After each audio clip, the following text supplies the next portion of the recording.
see, the cows have that field mowed right down to almost nothing. Yeah, we're running out of feed fast. It's getting dry.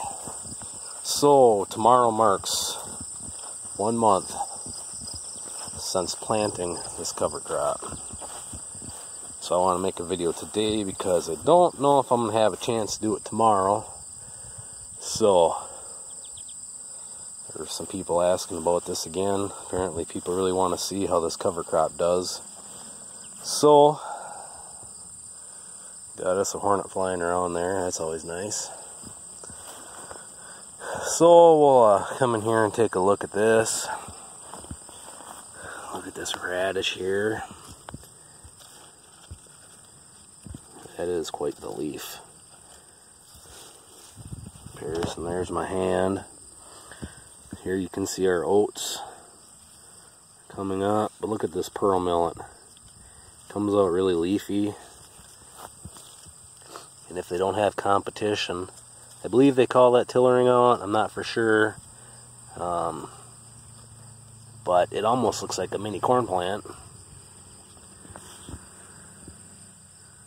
So it's coming right along. I today remember to bring my fancy measuring device. It's not as cool as Jeff Raymond's yardstick, but it's what I have available. Right around that 12 inches. Some of it's shorter, obviously, but it's about where we're at. Them rows that look like they're playing with the corn planter. So we played around with a grain drill the other day, trying to figure out what the heck we got going on here, why I did this.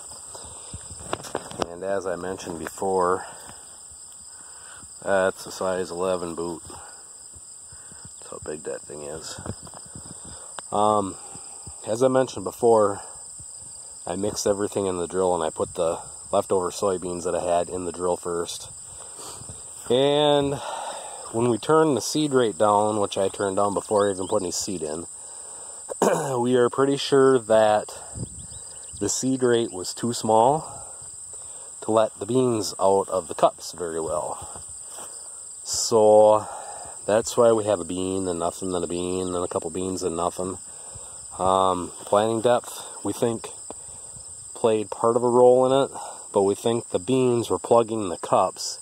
Being the seed rate was turned down so much, it wasn't pushing the beans out. So here's our first pass, and here's our second pass. And then by our third pass, we're getting a lot better stand. So, I think we're going to have to, obviously, bump up the seed rate. But the stand doesn't look that bad where the seed was actually coming out. I just, the soybeans kind of messed that up. So we're gonna pull you out right now while we see you here. So yeah, live and learn. But this is what she's looking like. We've got some volunteer grass coming back, which is a good thing. Now you get in here. It looks better as you get farther in. So that's kind of what we're coming up with on what the issue was. Because if you look at that, I mean, it's a pretty nice stand.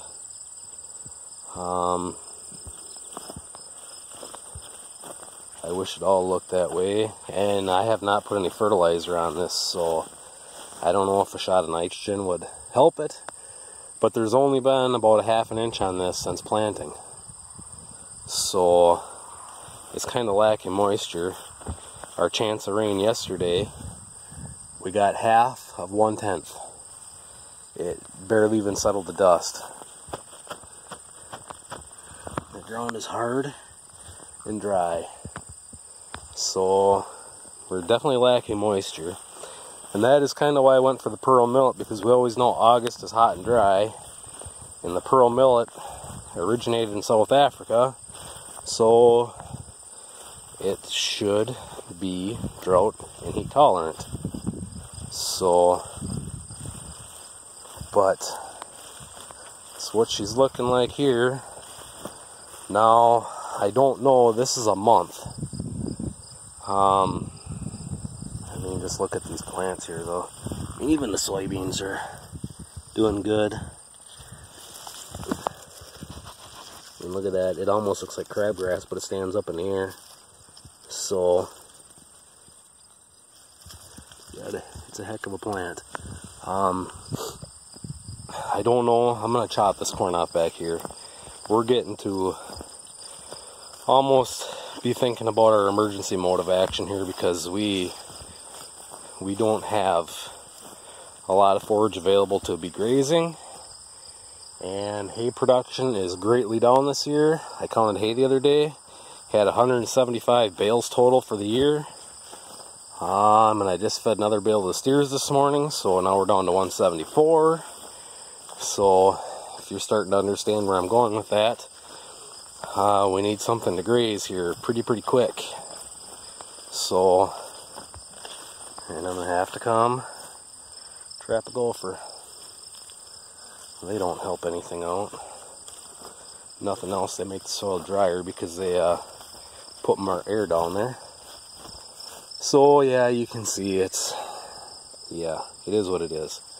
I am gonna put cylinder stops on that hitch though, on the drill, so it doesn't plant as deep. But the plan is I'm going to chop this corn and then the back piece and get something planted that we can graze. When we need moisture, we're not getting it.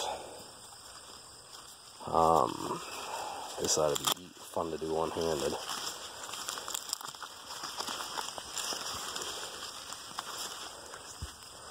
Hang on one second.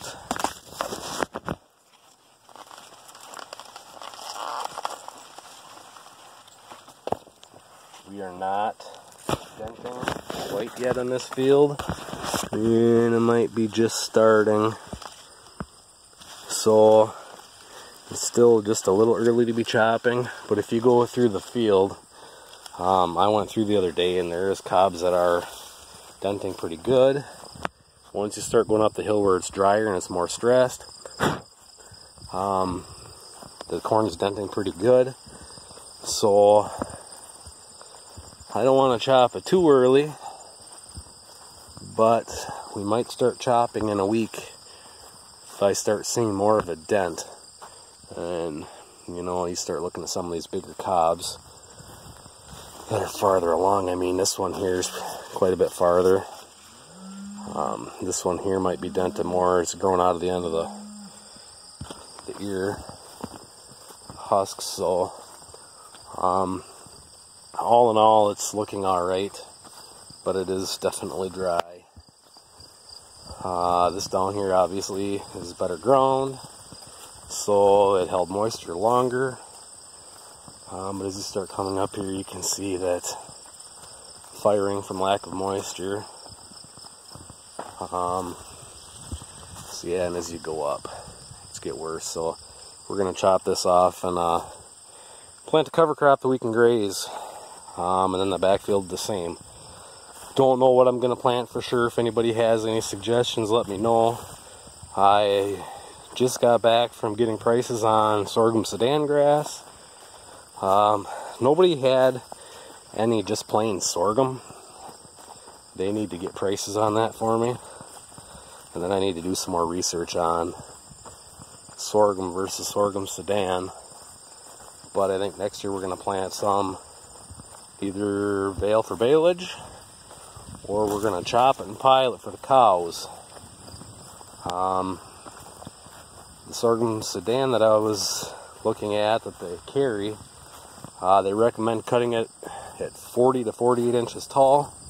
First cutting, and then second cutting around the same, and then third doing the same as long as there's not a drought period or a frost.